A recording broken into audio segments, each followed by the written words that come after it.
Welcome to Everything's Not Black and White with your hosts, Lala and Brian. Hello, everybody. Welcome to today's episode. We are so excited to have our guest in the studio today.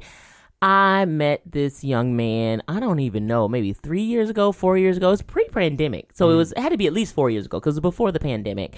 And I was so impressed with him because of his passion around diversity, equity, and inclusion, and how he brings people together. So, that's all about me. I love connecting people and bringing people together for the right purposes. And he was somebody that I saw, and I'm like, yes, that's my new protege. I said, I'm going to bring this young man up with me. I said, we're going to do some things.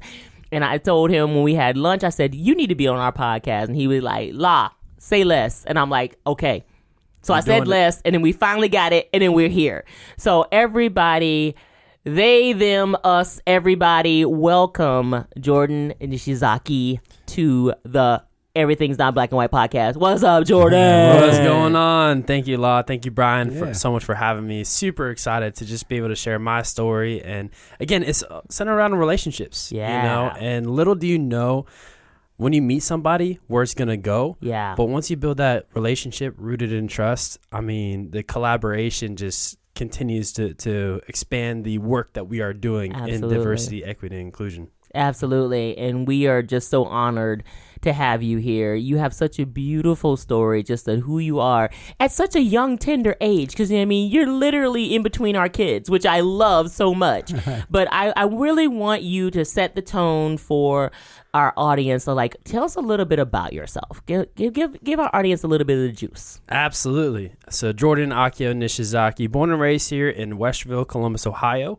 And to a loving family, half Japanese, half white. My mom is blonde hair, blue eyes, and my dad is full Japanese. And I'm actually fifth Japanese American generation, Japanese American. And so I always tell people I get the best of both worlds. Got the height and the beard from the white side, and get the eyes and last name from the Japanese side. So amazing. But there's not a whole lot of Japanese American, community here in Columbus, Ohio. So when I was growing up, and I went to a small high school, and then I went to another small university, got my finance degree, I was always part of that 1%. And I didn't realize what that meant. Yeah. And I grew up just being white. That's just how I felt. That's who I connected with. I didn't really have a sense of identity of who I was on the Japanese side. Yeah. It wasn't until my grandma and my family, they all live out in Seattle. So my grandma, she was born in Auburn, Washington. My grandpa, Akio Nishizaki, who I'm named after, he was born in Seattle as well. And when he was 2 years old, went back over to Japan. And obviously World War II changed our family. So I know we'll get into that a little bit further, how that affected the whole Japanese American community and what they did to Americans during that time. And being able to go to Seattle to get that sense of, what I was like, what my family's like, I loved it. Absolutely loved it. I couldn't get enough of it. But again, I just didn't know why, right? Yeah. And then it wasn't until that I started traveling the world. The first place I traveled to was Japan. I traveled there for, 2.5 weeks. Absolutely loved it. And that's where it made so much sense. The culture, the people, the honor, the respect, the food, the cleanliness, just the way of life. I was always known as the Asian kid, but this gave me a sense of pride to be Japanese and how different that we all are from each other. Yeah. And that's what's beautiful about diversity, is that we understand and respect each other's differences, because that makes us who we are. Yeah. And so that's really what got me this taste of okay, so I'm experiencing the world, traveling the world, and I got to spend a lot of time on my own. That 14-hour plane ride by yourself, you get to spend a lot of time in your thoughts. Yeah. And I started asking myself, who is Jordan Akio Nishizaki? What do I represent? What is my family's legacy? What does my name mean? And what type of legacy do I want to leave? Yeah. And so that's really what started that process and that journey. And then spent some time in San Diego. And that was the first time that I moved away from home and got to really understand I had no family, had no friends, had no reputation. So who was I going to be? What crowds was I going to be in? And I grew up in a Christian home. And so my faith journey has always been making my faith my own. And that's really where I feel like God just continuously pursued me and showed me who he really was. And from there, he just lit me on fire and came back, graduated, and then I went to go travel again. I went to Southeast Asia. So I went to Thailand, Laos, Vietnam, and Singapore. Beautiful. Yeah. Met so many friends out there from the UK, from all over the world, and actually got to go visit them out like a couple months later in August. Nice. And so they gave me a tour in London, got to see them, and then went to Italy, Rome, and then got to finish out the trip at Spain, Barcelona. And so just like those trips were just life-changing. That was all before COVID. Yeah. And so, I was working for a bank at the time, and when COVID hit, I was like, I just knew it wasn't it, because I was working at K Jewelers full time, going to school full time. So, loved, relationships, building relationships with people.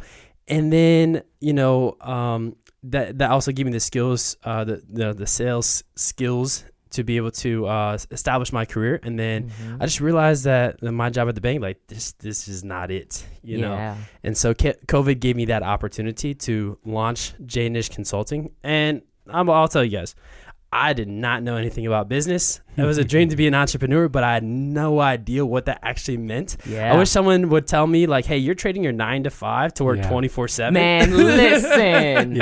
As an entrepreneur, we totally understand. Right? Totally and understand. the doubts that come in. Man. So your sense of purpose tied to your mission, vision, core values needs to be strong. Like, why am I doing this? My bank account isn't reflecting the effort and energy that I'm putting into this. Preach, so brother, what am I doing this for? Out of J Nish Consulting came the idea for Diverse Network, which really was, how can I connect everyone in my network to each other? And at the same time, what could I do to support the multicultural community here in Columbus?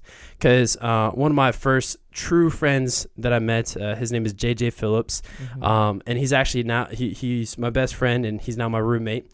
And he's a black man, and he has a wonderful black family, and they just welcomed me on in, and they're my second family. And like, I just love his sisters. He has 2 sisters, and he's the middle boy. So there's like just a lot of correlation between his family and my family. I have 2 sisters, and I'm in the middle as well.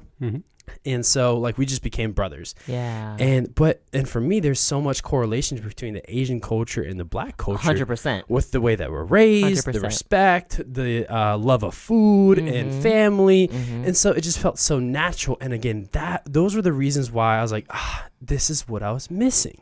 Right. And so, because we just were excluded, and I was like, dude, either we change who we are, or we just become friends and forget them, and we just start hanging out. So that's what we did. I love it. I'm not going to change who I am, and I'm just going to hang out with you. And that's how we always started. So we always say, we started with nothing. He's seen us, he's seen me grow up. And, it's just been amazing. And he now works for Cover My Meds. Oh, that's awesome. So through Diverse Network, we were able to then land my job that I have now at Top Consulting, and his job that he has at Cover My Meds, just through the relationships, which is actually how we know each other. Because Cover My Meds was one of the first sponsors that Diverse Network had. And that's how we met, was at the event. So fast forward, now we're here, and it's just been a blur. I've absolutely loved the journey. It's been a roller coaster. God is writing so much better of a story than I could have ever wrote myself. And just being able to give that over to him and see what he has done, I'm like, gosh, if I'm tapping into my dream now, like, Lord, what are you going to do with the rest of my life? You know what I mean? So I'm excited for the journey, but it's real. I'll be honest. I'll tell anybody real. It is real. Man, listen, I tell you so many stories about that, because, Brian and I, unfortunately, are twice your age right now. And so everything you're feeling, we've felt it multiple times at this point. So we're just excited to hear from your perspective, because you being who you are right now in 2023 was similar to who we were in the 90s, right? And God knows, the world has changed so much since then. And I would just tell you, I loved your sentiment around Black and Asian cultures early on. My best friend from college and still today is half white, half Filipino. I love it. And that's my boo. Like literally, I was 5'11", she was 5'1", and we were literally like Mutt and Jeff, what they just call us. And we were always together throughout all the time. And we both turned 50 this year. And I just talked to her like 2 days ago. Okay. Like literally, that's my boo. I was going to say it must be something about the Asian community because my best friend growing up was Vietnamese. So we've all got a connection somewhere. Exactly. And we all love food. Like that's literally the number one thing. Food like and family connection. Exactly. It's 100%. So I love that so much. So I love what you were talking about, literally this duality of your life being both white and Japanese and trying to figure that place out, right? And we know that a lot of times, young people who are multicultural have this challenge of trying to fit in some place and being confident and secure in who they are. Our youngest child, has definitely a mix in them. Yeah. So it's like, how do you navigate the world? Like, how do you, when you come in and say, I'm just Jordan, like see me like Jordan. Don't give me labels. Like, how do you approach that? That's a great question because I continuously had to figure that out myself. Yeah. And I'll be honest, the way that the world is going, I think that they like to label you and categorize you before you do it yourself. Like, I didn't even see, like, you truly grow up, like, the white side was my family. That's my family. And the Japanese side, that's my family. That's all I know them as. I don't know them as, oh, that's my white side and that's my Japanese side. They're family. And so that was me growing up. And then as you get older, and especially in today's age, you'll see an article, black man does X, Y, and Z, Asian man does X, Y, and Z. That's the first thing that they are, black entrepreneur. And I'm like, why not just entrepreneur? Right. Why not just, who we are, that God created us to be versus just the color of our skin, right? Right. And so for me, I always have felt like a chameleon in that way. And so I really just had to ask, who is Jordan Nishizaki? What is my personal mission? What is my personal vision? What are the core values that I stand by? Those to me, like what's on the inside, my heart, my love for people, my love for my community, my faith, my family. Those are the things that I have, developed a foundation for. And especially looking in the mirror, like that's what I'm proud of. I'm proud of the man in the mirror, for the character that I have, for the relationships that I've been able to build, and being a vessel that God is using, a tool to expand his kingdom and being able to show Jesus's love to people. And to do that outside of, any type of category that the world is trying to place me in. Right. And so that to me is the most important thing. And is you just have to ask yourself, who are you? Who is Law Baker? Who is Brian Baker? And what do I stand for? And most importantly, how do I own my name, my brand, my network, and my identity, and ultimately your legacy? Right. Who do I want to be remembered as? And people will not always remember your name, but they'll always remember how you made them feel. Yes, 100%. So that's what I've always focused on. How am I making somebody feel? Do I make them feel seen, feel heard, feel cared for and important, that they're loved, that they're worthy, that they have a purpose on this earth? And that is transformational in somebody's life. When they know who they are and they have a sense of purpose, they wake up every day excited about life. If I can do that for the rest of my life, that's my mission and goal. I love that so much, Jordan. You feel my heart every time we have a conversation, because that is exactly how we think about things and we conduct ourselves, how we embrace people. We jokingly say we're a power couple, and we're a power couple in the meaning of we empower people. Right. And that's something that's really important to us, and how not only what we do in our family for us and our kids, but like the neighborhoods and the communities and things like that are so important to us.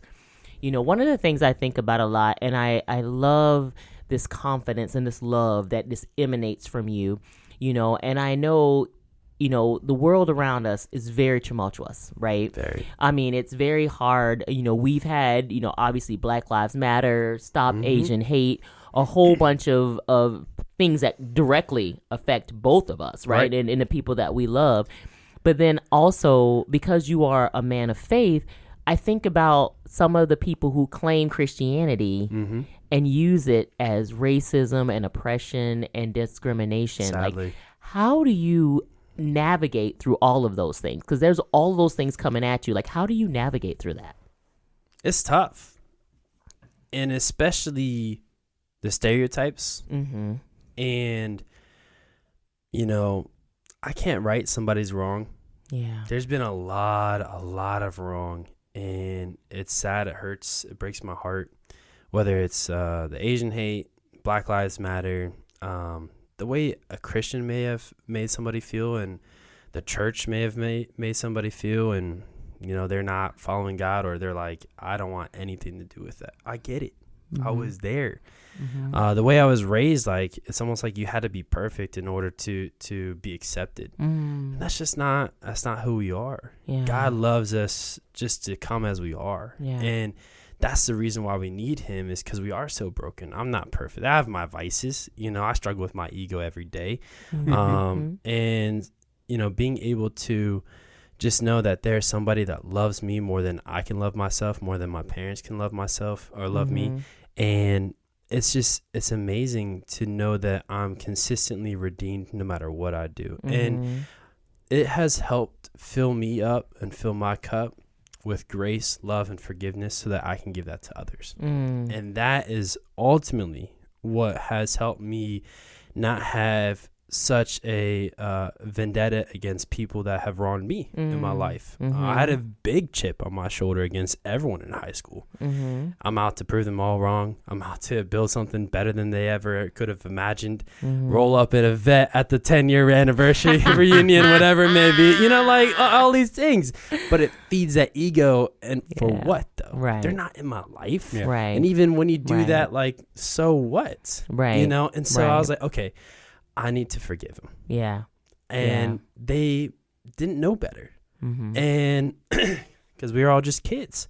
They made fun of me for the food that I ate, the sushi that I brought in. Ew, you're eating raw fish. Or I'll bring in salmon, and they'd be like, that smells disgusting. And now look at them, like, sushi's everywhere, and salmon's everywhere. Listen. You know what I mean? Like, love me some sushi. Love me some poke bowls all day long. Exactly. Or even the Pearl Harbor jokes. Yeah. And the nuclear bomb jokes. Like, they had no idea what World War II did to my family.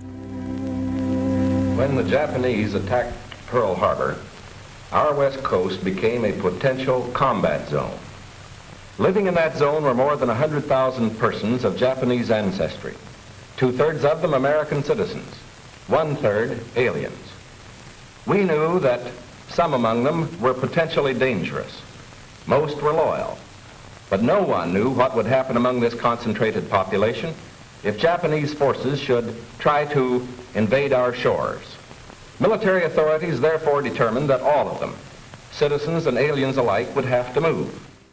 My grandma was 10 years old when the FBI knocked on her door in the family of 4 that she had and said, put everything you guys got in a suitcase and you're coming with us. Loaded all them up on trains, shipped them all the way into the desert in California, put them in barracks, shacks, basically, in the middle of the desert, and they just had a curtain or small partition, and they had 4 families all in one barrack. So imagine sharing one room just with your whole family, and then you just have a small partition, basically no privacy, and 4 other families in one barrack. And you lived there for 3 years. And she said something to me that broke my heart, and I was asking her this a couple weeks ago. She's like, Jordan, they treated us like animals. And I'm like, man, the fact that the Japanese American community rebuilt themselves the way, because they were thriving business owners, fishermen, the ports, the farming, like they were very, very successful. And they took everything. The businesses, the houses, the cars, billions of dollars in assets. And what I love about that story is I did not grow up hating America. I didn't grow up hating white people. I grew up loving people, and love conquers all. So when you talk about what's going on right now, all this hate, all this division, all this pinning each other against ourselves, the only way to accomplish that is through love, grace, and forgiveness. And so that has what's really helped me in my story, and even my grandpa when he was over in Japan. And this is where I get my entrepreneurship spirit from. His dad, Jordan Nishizaki, so my great grandfather, he was a businessman. He opened up drugstores here in America and also in Japan. So Nishizaki Drugstore, which also still, the building still stands to this day. And during World War II, his house and his business was bombed. Oh my gosh. Destroyed. They had to go into the farmland and stay with his sister, my Akio's aunt, and while they rebuild. And at the time, my grandfather, so my great-grandmother, she was sick. And so he had to put her on the back of his bike, my grandfather did, and bike to bomb shelters during air raids.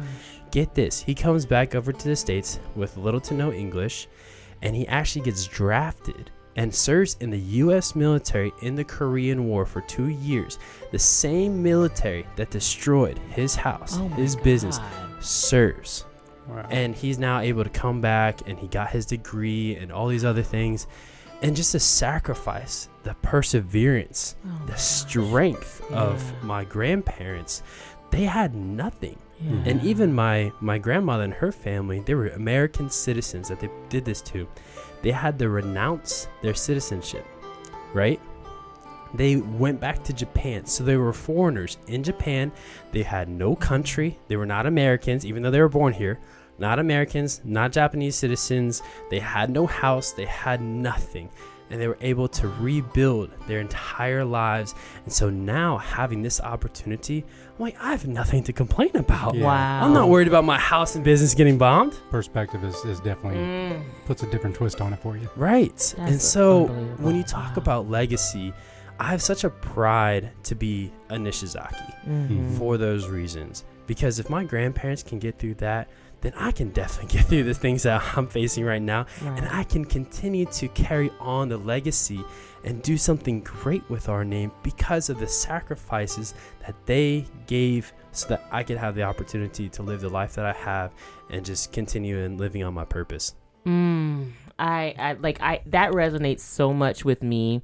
You know, I think about it a lot, and Brian and I talk about it a lot because we did both the Ancestry DNA and the 23andMe, which, you know, I suggest people do unless they don't want to know the truth, because sometimes some truth comes out you ain't ready for, because, I mean, that's real talk.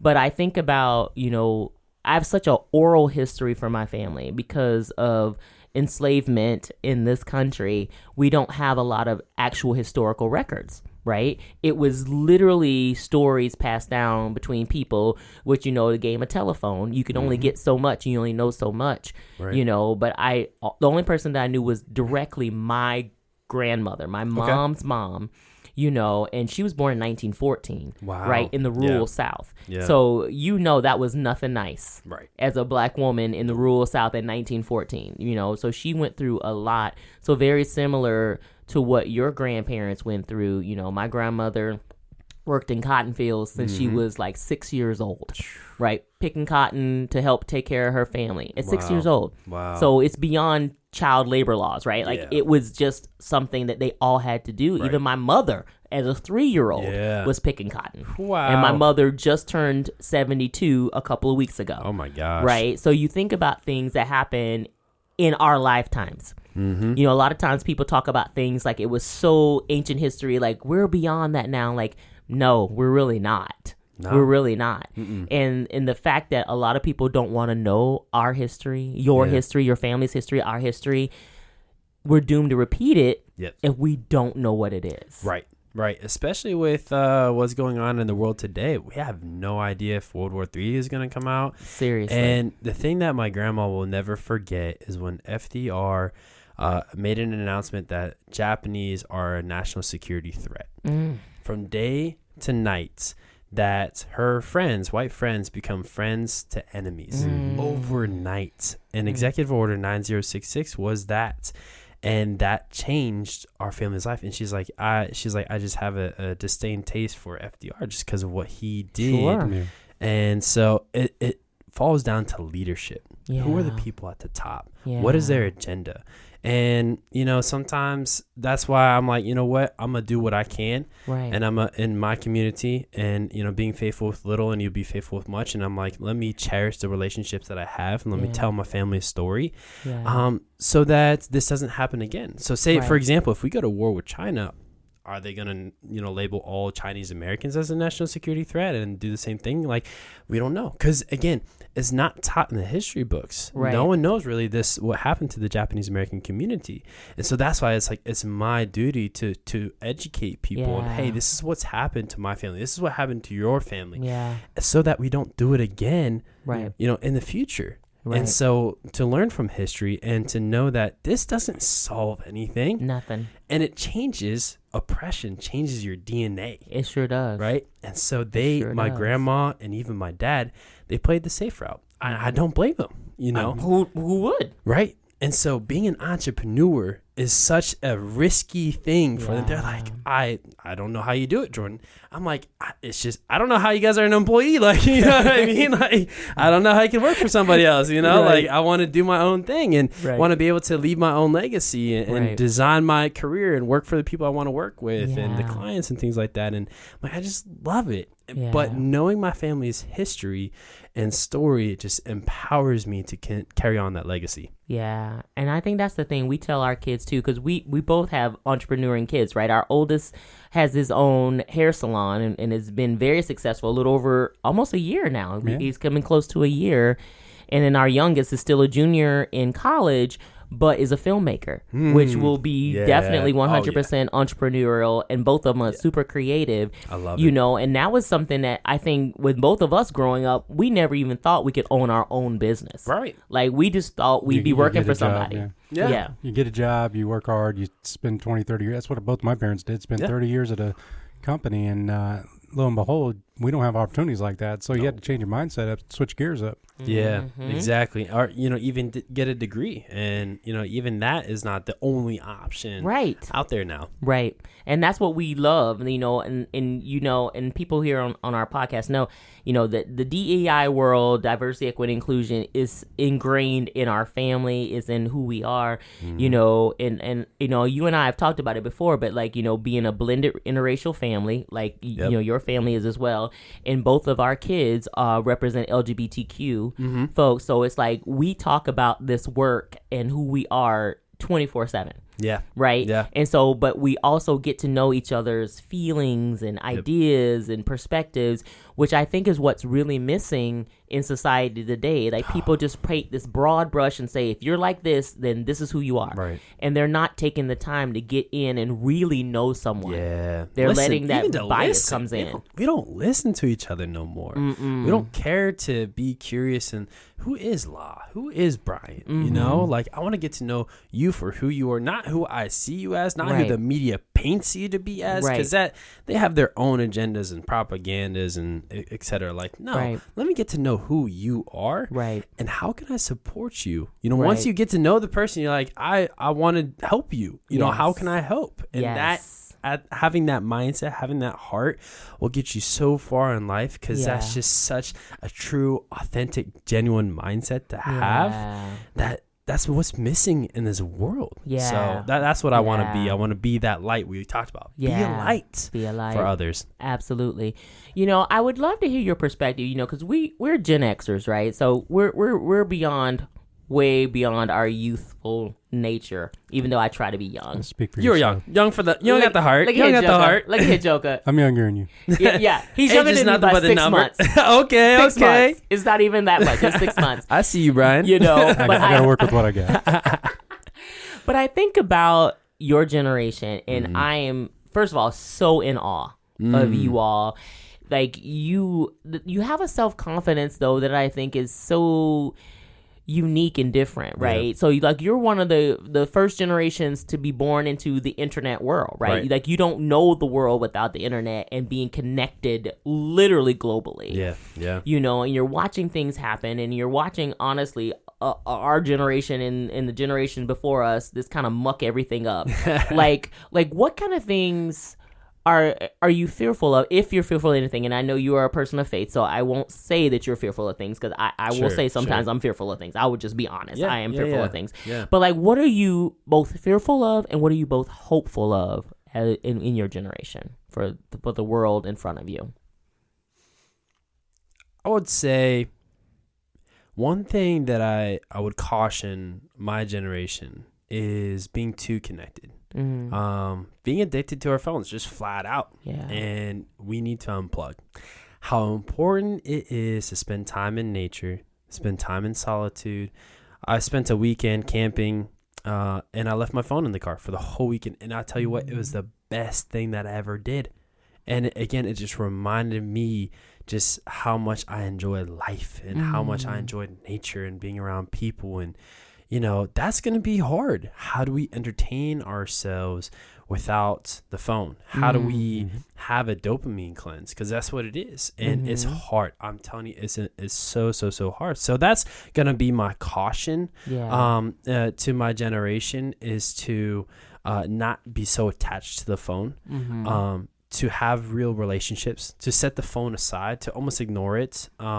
And just to be present, how important it is to be present and not wanting to take yourself into the game or into social media or into another world or on the phone with somebody. Like, be present with who you're with is so important. Cherish those relationships that you have with your grandma, with your parents. They're not going to be here forever. The phone, it's going to be here. This is going to come out with something else, something different. Be present with the people that you're around, because that time is not going to be forever. Time is finite. And so if you just cherish those relationships, that's one thing I've really tried to apply in my life, and just, go over and visit my grandma and take her on a walk on a nice day, That's nice. So that's what I've been trying to do, and take a little bit of what your generation does so much, or just play outside, go on a bike ride, do something like, so I love that. And it's creative. You're creative outside, and it helps so much. One thing that I'm super excited about my generation, and this gives me so much hope, we want to change the world. We want you to. And we don't put up with BS. No, you don't. We don't. And I love that. And so, and that's what I love, because we're so community minded. Like, whatever job that we're in, it pays the bills. I get it. And you're going to have those jobs. Find people that you want to work with. Yeah. Also, they want to know, how does my job impact the bigger picture? Right. Why does what I'm doing right now, either entering data into a spreadsheet or checking somebody out or processing a transaction, things that can be automated, which eventually they will be, but why am what I'm doing, spending my time with, why does this matter? And how is this going to move the world forward, change the world, move forward the needle? If you give them that sense of purpose, if you give them, hey, your job is important, I see you, what you're doing is contributing to the bigger picture, and I value you, you're worth something, that's what hits home. That's at least what I've seen. And people that I talk to, a lot of my peers, that's why they're just not passionate about a job. They're like, it's just another day. Just another day, yeah. And they're not lighting their souls on fire because they don't have that sense of purpose. Yeah. And is that the job's fault? Is that their fault? It's both. You Right. got to be able to know yourself, like what you want to get into. And it's also, as a company, you got to be able to, when you onboard new people, hey, and not only just an onboarding, but the whole process. Yeah. How am I giving you a sense of purpose? How can I relate to you and tell you and connect with you on a personal basis, and also tell you, like, hey, what you're doing is important and it's helping our company out so much, and I value you much more than just a pizza party. Like, forget the pizza parties. Man, I'm telling you, like, listen. you know what I mean? Sit down and tell me that what I'm doing is important, and that I'm worth something, that I'm part of a team, and that we're impacting the company on a national or global scale. That's what we really want to be a part of. And so that's what I'm super excited of, because again, I always say, don't allow anyone to look down on you because you're young. We can change the world. Oh and my I'm gosh, excited for that. So Well, I think that's what's so interesting, and Brian and I talk about this all the time. If you think about all of the people in history who have changed the dynamic and changed the narrative, they're all been in their teens and 20s. Right. Like people like, oh, these young people don't know what's going on. Like, MLK, Martin Luther King Jr. graduated high school 15 and graduated college from like 18 or something like that. Wow. Like he was a young cat. Yeah. But he was, I don't even think he was 40 when he died. So it's young people who have the energy and what I believe is the passion to say, we're not going to take this. We're not going to stand for this. We're going to go do something else. Right. And I remember myself as a 18, 19, 20, 21, 20, up to 25-year-old saying, hell no, I won't go. So I was the one protesting and writing letters and doing all those things. And I do that now as well. Yeah. But there was less fear then than it is now. Now I think about my family and am I putting my family in danger? Am I putting our livelihood in danger? And I still do it, mind you. But back then when I was young, you were like, hey, I don't want to live in a way that is not conducive to what is going to feed me. Yeah. I don't want to just survive. I want to thrive. Exactly. Yeah. And one thing that I'll encourage, even the older generation, if you're 60 plus, 50 plus, you can still change the world. You're not done. You know what I mean? Like, just to think like that you're older and that you're at the tail end of your career, that you can't do something for this world. You can partner up with the younger generation and collaborate, do something Learn together from each other. You have the experience. You can share the knowledge and stories, and also you probably got more money than we do. Most likely, you should. You know what I mean? It's true story. So you have the resources to make that change, and we just have the ideas and the energy. Yeah, and that's why I love that collaboration, and so that's why I just want to encourage people, no matter what age that you are, you can change the world. Find out who you are, find your identity, find what legacy that you want to leave, find your purpose, and go do something with it. I love that. Nice. Oh my gosh, Jordan, you are literally everything. Like, how can people get in contact with you? Like, what are you working on that people can kind of get involved in, learn more about? Like, what's going on? Absolutely. I'll share two things. Well, one, founder and president of Diverse Network. So please follow us on Instagram or social media, LinkedIn, Facebook, you name it, diverse.network. Or you can follow me personally, Jordan.Nishizaki. We'll spell it for you, Nishizaki. You can reach out to me directly or email us. We'd love to get in contact with you, have coffee, get some food together. Love getting some food. So please reach out, connect with me. We'd love to learn more about you and what you're doing. Just sharing briefly, we're launching a professional development and mentorship program at Diverse Network. Oh. So excited for those. The professional development program will officially launch in May, tentatively right now, but that's what we're hoping for. And the mentorship program later on this year as well. And we'll have events in June, like a mini putt-putt networking event in June, and our second year anniversary in July. Hopefully we're going to run it back at the top of the Huntington building again. So working on those details. I'll share all that on social media once it's finalized. And something a little bit more exciting on personal side. So launched Janish Consulting, not knowing what I wanted to do with it, but from Diverse Network, since I love content and branding, we designed our logo, websites, social media, video editing, podcasts. We do it all, and I love it. And it's all in-house, and I absolutely love it. It's given me the idea to launch my own content and branding agency. Okay. So super excited. This is the first time I'm really announcing it on a podcast platform like this. Whoop, whoop. So you guys get the insight to that. Yes. Get the scoop. So that's what I'm building. I'm assembling the team, kind of like Nick Fury, pulling the Avengers together, connecting with people. No. So if you love video editing, love telling stories, because there's a lot of good brands out there, but just have poor content and poor branding. They just don't know how to tell their story. Right. And so that's what I love doing, is being able to say, hey, you have a great story. The most effective way to tell it is through videos. So how can we partner together? And we typically start out by just creating branding guides. And a lot of companies don't have branding guides. They don't know what their mission, vision, core values are. Right. Let's start there. Then we'll go over, okay, what are your colors? What is your logo? What are your marketing taglines? What is your target audience? What does your brand sound like? What is your tone of voice? All these things that I just love, just creating the identity of a brand and being able to not only do that, but then enhance the branding. So that's kind of our mission, is to just deliver exceptional content and branding and being able to help grow brands in that way and just take them to the next level. So super excited to launch that. That is awesome. Amazing. I love it so much. Man, Jordan, I tell you, like, the more and more I'm around you, the more and more impressed I get with you. Like, literally, you are amazing. And I told Brian, I'm like, man, we got the right one today. I told him, I said, this young man is got it going on. And, you know, audience, you can only hear his voice and hear how incredibly intelligent, smart, and empathetic he is. But he ain't too hard on the eyes either. I'm just telling you.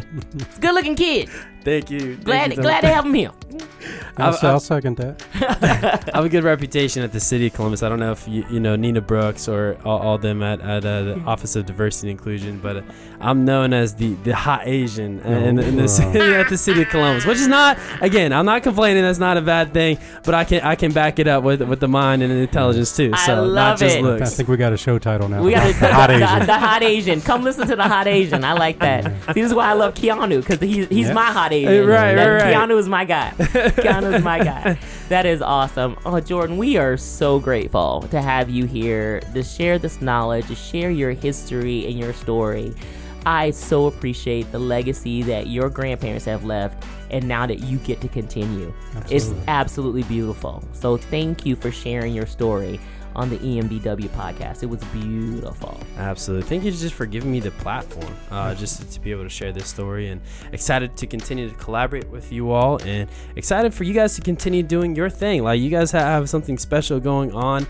You know, everything is not black and white. And what is it? You know, there's beauty in the gray. And that's so just beauty. what we're doing, you know, and what our stories are. So I'm super excited to see what you guys continue to do. Super excited to continue to support you and collaborate on ideas and find a way that we can continue to help each other out. Absolutely. We will do that. And Brian, can you tell our listeners how to connect with us? Yeah, first of all, follow us on Facebook and get all the updated album covers and the titles and shows. And if you want to contact us, you can contact us at enbwpodcast@gmail.com. That's awesome. Thank you. Thank you for all listening. We appreciate all of you so much. Please spread the word, like, subscribe, and share. We're grateful for your patronage, and we will continue to bring you amazing content every other week. Is that a thing? Yeah, Sure. every other week? Perfect. Sure. Perfect. All right, well, we're going to sign off tonight. Thank you again, Jordan. Thank you. Thank you, Brian. Yes. Thank We you will both. talk to you all later. Peace. Bye. See you.